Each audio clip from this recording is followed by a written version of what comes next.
Yan po si Ate Grace ngayon. Nakagat po siya ng aso. Kaya tinali ko muna. Kaso kukunin ko muna yung mga balay niya. Ayan. Ayan po siya, oh. Ayan po siya. Nakagat po ng aso si Ate Grace. Kukunin ko na yung mga balay niya. Ayan po mga. Yung mga balay niya kukunin ko na po. Bahala na po.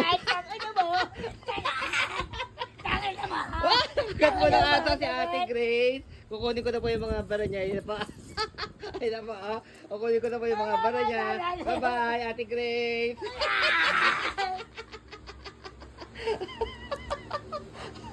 Ay, nagaling niya. Nakagat ka ng aso. Nakagat ka ng aso. Kukunin ko na po yung mga bara natin, Ate Grace. Ayun po. Bye-bye.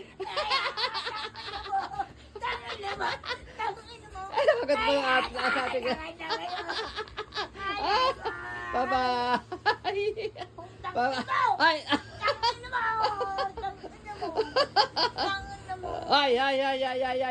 Ay.